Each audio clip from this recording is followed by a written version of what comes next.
নমস্কার, আশা করি প্রত্যেকেই ভালো রয়েছেন। আরও একবার স্বাগত জানাই আমাদের ইউটিউব চ্যানেল মিনময় সহজের পক্ষ থেকে। আজকে যে বিষয় নিয়ে আলোচনা, বাড়ি তৈরির জন্য অনলাইনে অ্যাপ্লিকেশন। হ্যাঁ, আপনি নতুন বাড়ি নির্মাণ করতে চাইছেন বা আগে বাড়ি ছিল আপনি দোতলা করতে চাইছেন, আপনি পঞ্চায়েতের পারমিশন অনলাইনে নিতে বলা হচ্ছে, কি করে অনলাইনে আবেদন করবেন এ বিষয়টা ভাবছেন, তাহলে অতি সহজেই কিন্তু আপনি পদ্ধতি অবলম্বন করে ফর্ম ফিল আপ করতে পারেন আপনি আপনার মোবাইল থেকে, এবং অতি সহজে অ্যাপ্রুভেল পাওয়ার পর সেখান থেকে পেমেন্ট করে দিতে পারেন।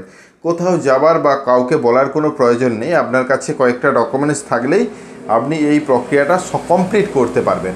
আজকে সেই পদ্ধতি নিয়ে আমাদের বিশেষ ভিডিও। অর্থাৎ আপনি যদি নতুন বাড়ি তৈরি করতে চাইছেন বা পুরনো বাড়ি ছিল এবং তার সাথে আবার নতুন কিছু অ্যাড করতে চাইছেন, তাহলে ভিডিওটা অবশ্যই লাস্ট পর্যন্ত স্কিপ না করে দেখুন, কারণ আমরা এর মধ্যেই রেখেছি কি করে আবেদন করবেন, কি কি ডকুমেন্টস প্রয়োজন হবে, কোথায় কি লিখতে হবে, সম্পূর্ণ তথ্য। তো অবশ্যই যদি আমাদের চ্যানেলে নতুন আসছেন, চ্যানেলটাকে সাবস্ক্রাইব করুন, পাশের দেওয়া বেল আইকনটা ক্লিক করতে ভুলবেন না পরবর্তী নোটিফিকেশান পাওয়ার জন্য। আর যারা অলরেডি সাবস্ক্রাইব করে আমাদেরকে সাপোর্ট করছেন, অসংখ্য ধন্যবাদ। হ্যাঁ, আপনারাও যদি নোটিফিকেশান বেল আইকনটা ক্লিক না করে থাকেন, অবশ্যই ক্লিক করে দিন। তো আজকে যে বিষয় নিয়ে আলোচনা, অর্থাৎ বিল্ডিং পারমিশন শুধুমাত্র পঞ্চায়েত বা রুরাল এলাকার জন্য কিভাবে অনলাইনে অ্যাপ্লিকেশন করবেন। কারণ আপনি যখন পঞ্চায়েতে এখন যাচ্ছেন, বলা হচ্ছে অনলাইনে আগে করুন, তারপর সেখান থেকে অ্যাপ্রুভেল আসার পর আমাদের কাছে সমস্ত ডকুমেন্ট সাবমিট করুন। তো সেই অনলাইন প্রক্রিয়াটাই দেখতে চলেছেন, সরাসরি স্ক্রিনের মধ্যে চলে যাই, সেখানে আলোচনা করি, তাহলে বিষয়টা আপনার কাছেও পরিষ্কার হবে। চলুন।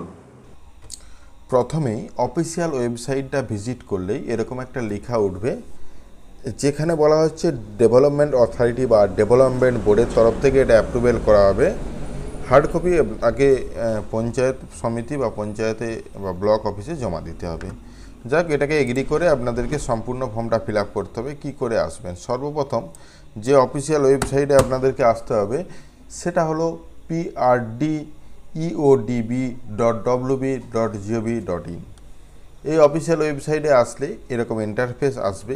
এটা ছিল পুরনো ট্রেড লাইসেন্সের অফিসিয়াল ওয়েবসাইট, এখান থেকে এখনও রিনিউয়াল করা যাচ্ছে। যাই হোক, ট্রেড লাইসেন্স এখান থেকে না হলেও শিল্পসাথী অফিসিয়াল ওয়েবসাইট থেকে বর্তমানে হচ্ছে। আজকের বিষয় যেহেতু বিল্ডিং পারমিশন অ্যাপ্রুভেল নিয়ে, সেহেতু আমরা সরাসরি সেই অপশানে যাই। সাইড দিকে যে অপশানটি রয়েছে, যদি আপনি মোবাইল থেকে করছেন, উপর দিকে 3 লাইন বা 3 ডট দেখতে পাবেন। ক্লিক করার সাথে সাথে প্রথমে ট্রেড এনওসি নিউ এবং ট্রেড এনওসি রিনিউয়াল, তারপরে বিল্ডিং অ্যাপ্রুভেলের জন্য একটি অপশান রয়েছে নিউ লেখা। তো এখানে আপনাদেরকে সর্বপ্রথম ক্লিক করতে হবে। ক্লিক করলেই সেই লেখাটা আসবে যেটা আমরা প্রথমে দেখাচ্ছিলাম। যাই হোক, এই লেখাটাকে এগ্রি করে তারপর এখানে আপনাকে ডিস্ট্রিক্ট চয়েস করতে হবে, কোন ডিস্ট্রিক্ট থেকে বিলং করছেন। এগুলো সম্পূর্ণ চয়েসিংয়ের উপর ডিপেন্ড করে পরপর এগিয়ে যাবে। তারপর ব্লক, তারপর গ্রাম পঞ্চায়েত চয়েস করার পর অ্যাপ্লিক্যান্ট ডিটেলস। তো অ্যাপ্লিক্যান্ট ডিটেলসে এখানে অনেকেই বলতে পারেন একসঙ্গে দু ভাই রয়েছে, তাহলে দু ভাই কি অ্যাপ্রুভেল একসাথে পাবে? যদিও এক্ষেত্রে না হবে, কারণ দুজনকে আলাদা আলাদা পারমিশনের জন্য আবেদন করতে হবে যদি একসঙ্গেও বাড়ি তৈরি করে থাকেন। তো যাই হোক, যে অ্যাপ্লিক্যান্ট তার ফার্স্ট নেম, যদি মিডিল নেম থাকে মিডিল নেম, লাস্ট নেম দিবেন। অ্যাপ্লিক্যান্ট ডিটেলস অর্থাৎ অ্যাড্রেসের ঘরে প্রথমের যে অ্যাড্রেসের ঘরটা, এটা ভিলেজ, পোস্ট, পুলিশ স্টেশন লিখতে পারেন। তাছাড়া সম্পূর্ণ ঘরগুলোই আলাদা রয়েছে। ভিলেজের ঘর আলাদা রয়েছে। পাড়া অর্থাৎ যে পাড়াতে বাড়িটা নির্মাণ হচ্ছে সেটা এখানে লিখবেন। তারপর সংসদ কি, কোন সংসদের মধ্যে রয়েছেন, এবং পোস্ট অফিস, তারপর পুলিশ স্টেশন, তারপর পিনকোড, তারপর আইডেন্টিটি টাইপ, অর্থাৎ আপনি এই কার্ডটি করার জন্য আপনার যে গভর্নমেন্ট আইডি প্রুফ রয়েছে সেগুলোর মধ্যে কোনটা দিচ্ছেন। এখানে অনেকগুলো আইডি প্রুফ রয়েছে, আপনি যে কোনো দিতে পারেন, যেটাই দিবেন তার এখানে নম্বর দিতে বলছে। তো যাই হোক, তার নিচে রয়েছে কন্ট্যাক্ট ডিটেলস, তারপর কন্ট্যাক্ট নাম্বার লিখবেন, মোবাইল নম্বর। দ্বিতীয় মোবাইল নম্বরটা অপশনাল, নাও দিতে পারেন। ল্যান্ডলাইন নাম্বারটাও অপশনাল, নাও দিতে পারেন। Fax optional. ইমেল আইডি অবশ্যই রিকোয়ার্ড। ইমেল আইডি অবশ্যই একটা ইমেল আইডি প্রোভাইড করবেন, যেটা আপনার মোবাইলে রয়েছে, আপনি দেখে নিতে পারেন। তারপরে রয়েছে পারপাসের জন্য আপনি এই কনস্ট্রাকশানটা করছেন। তো এখানে new building construction, new floor বা বাড়াতে চাইছেন, এগুলো অপশান রয়েছে। তো এখানে নিউ বিল্ডিংস যেহেতু আমরা দেখাচ্ছি, তো এখানে ক্লাসিফিকেশনের অপশানে এখানে বাস্তু রয়েছে, ডাঙা রয়েছে, বাগান রয়েছে, ডোবা রয়েছে। তো আপনার এই জায়গাটা কোন জায়গার মধ্যে পড়ছে, তো এতগুলো যদি থাকে তার মধ্যে কিন্তু আপনি বাড়ি নির্মাণ করতে পারেন। তো এটা যে কোনো যেটা রয়েছে, আপনি যদি বাস্তু করে থাকেন বাস্তু করবেন। তারপর রয়েছে আপনি একদম সরাসরি সেকেন্ড ফ্লোর করতে চাইছেন না আরও বেশি, সেটা এখানে চয়েস করতে হবে। যদি আপনি একতলা বিল্ডিং করতে চাইছেন 1 করবেন, এবং যে অপশানটা রয়েছে আপনি এটা কোন পারপাসে বিল্ডিংটা তৈরি করতে চাইছেন, এগ্রিকালচার না এডুকেশন, অনেক ধরনের অপশান রয়েছে। যদি আপনি নিজস্ব বা বসবাসের জন্য করছেন তাহলে কিন্তু ইন্ডিভিজুয়াল চয়েস করবেন। তো যাই হোক, এটা যেটাই চয়েস করবেন সেটা সাইডে দেখতে পাবেন। তার নিচে রয়েছে বাউন্ডারি, অর্থাৎ বাউন্ডারি চারিদিকে আপনি যেখানটায় বাড়ি নির্মাণ করতেন তার চারিপাশে কি রয়েছে, বা কার বাড়ি রয়েছে, বা কার দোকান রয়েছে, বা রাস্তা রয়েছে, সেটা পরিষ্কার করে লিখবেন, ইস্ট, ওয়েস্ট, নর্থ, সাউথ। তারপরে আসছে জমির ডিটেলস, অর্থাৎ যেটা বাড়ি নির্মাণ করছেন তার মৌজা নম্বর। মৌজা নম্বর অবশ্যই জানেন, যে নম্বরটাকে মৌজা নম্বর বলা হয়, এবং কোন দাগে বাড়ি নির্মাণ করছেন। যদি একাধিক দাগে হয়ে থাকে তাহলে কমা দিয়ে লিখবেন, এবং কোন খতিয়ানে সেটাও উল্লেখ করবেন। যেটা জমির রেকর্ড রয়েছে তাতে কিন্তু পরিষ্কারভাবে রয়েছে। তো হোল্ডিং অ্যাসেসমেন্ট নম্বর, অর্থাৎ এটা হলো আপনার যে ট্যাক্স দেওয়া হয়েছে ট্যাক্সের নম্বরটা এখানে প্রোভাইড করবেন। প্লট নম্বর, এখানটাও হলো প্লট নম্বর আর দাগ নম্বর একই, তো দাগ নম্বরটা এখানে আরেকবার ইনপুট করবেন। এই বিষয়টা খুবই ওয়াইড এবং হাইট, অর্থাৎ সাইডে দৈর্ঘ্যপ্রস্থ কত মিটার করে আপনি বাড়িটা টোটাল করছেন, যেটা চয়েস করবেন। এখানে আপনি যদি 9 লিখেন, এখানে মিটারে চেয়েছে, তো মিটারেই কিন্তু এখানে কনভার্ট করবেন। তো এই যে টোটালটা এখানে প্ল্যান্ট এরিয়াটা কি লিখবেন, 9x10, টোটাল যে প্ল্যান্টটার এরিয়াটা সেটা কিন্তু এখানে কনভার্ট করে লিখবেন।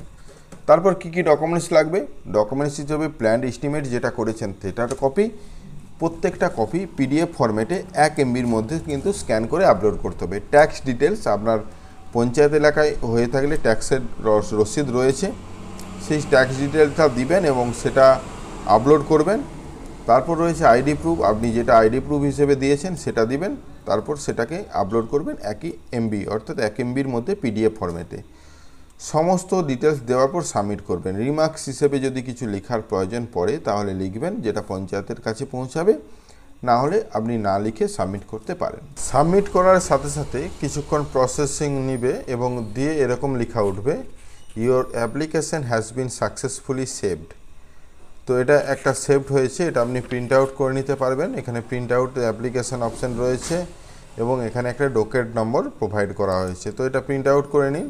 প্রিন্ট আউট করলে আপনার কাছে এইরকম একটা নম্বর জেনারেট হবে, যেখানে অ্যাকনোলেজমেন্ট নম্বর থাকবে এবং নাম ডিটেলস থাকবে। এটা অ্যাপ্রুভেলের জন্য পেন্ডিং হয়েছে, যাতে পরবর্তীতে আপনার অ্যাপ্রুভেল হওয়ার সাথে সাথে পেমেন্ট করতে পারেন। কি করে করবেন, আপনাকে আবার সর্বপ্রথম আপনার হোম পেজে আসতে হবে, যেখান থেকে আমরা সম্পূর্ণ কাজটা শুরু করেছিলাম।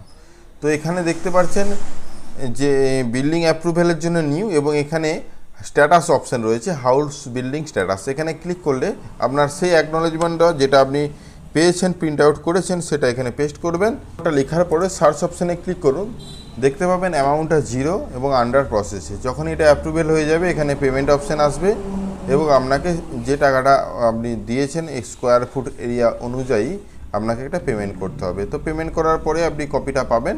তো এটাই হলো অ্যাপ্রুভেলের জন্য ওয়েট করছে, এবং এটা অ্যাপ্রুভেল হওয়া পর্যন্ত আপনাকে অপেক্ষা করতে হবে। তো কিভাবে আপনি আবেদন করবেন আপনার বাড়ি নির্মাণের জন্য পারমিশন, সেটা ভালোভাবে বুঝতে পেরেছেন। ধন্যবাদ। আশা করি সম্পূর্ণ বিষয়টা বুঝতে পেরেছেন, দেখতে পেয়েছেন কি ডকুমেন্টস আমরা আপলোড করেছি। তবুও আমরা ডকুমেন্টসটাকে আলাদা করে বলে দেওয়ার চেষ্টা করছি। ডকুমেন্টস অর্থাৎ আপনার জমির তথ্য এখানে না প্রয়োজন পড়লেও আপনাকে যেখানে ট্যাক্সের রসিদ দিতে বলা হয়েছে তার সাথে জমির ডকুমেন্টস দিবেন, কারণ 1 MBর মধ্যে যথেষ্ট ডকুমেন্টস একসাথে অ্যাড করা যায়। তাছাড়া যেখানে ম্যাপ চেয়েছে বা যে প্লট ম্যাপিং বাড়ি তৈরির যে প্ল্যান, সেই প্ল্যানটার সাথেও কিন্তু আপনি আপনার জমির কাগজের তথ্য কিন্তু দিতে পারেন। এর সাথে আপনার যে কোনো একটা আইডেন্টিটি প্রুফ, অর্থাৎ আধার কার্ড বা ভোটার কার্ড, আপনি চাইলে দুটোকে একসাথে স্ক্যান করে দিতে পারেন, কোনো সমস্যা নেই।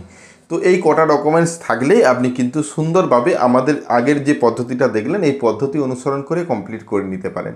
তো আশা করি আপনিও বুঝতে পেরেছেন। ভিডিওটা অবশ্যই শেয়ার করবেন, একটা মূল্যবান বক্তব্য দিয়ে যেতে ভুলবেন না যদি ভিডিও। তো প্রত্যেকেই ভালো থাকুন। যদি চ্যানেলে নতুন আসছেন চ্যানেলটাকে সাবস্ক্রাইব করুন, পাশের দেওয়া বেল আইকনটা ক্লিক করতে ভুলবেন না পরবর্তী নোটিফিকেশন পাওয়ার জন্য। আর যারা অলরেডি সাবস্ক্রাইব করে আমাদেরকে সাপোর্ট করছেন অসংখ্য ধন্যবাদ। এভাবেই পাশে থাকুন, দেখা হচ্ছে নতুন কোনো ভিডিও নিয়ে। ধন্যবাদ।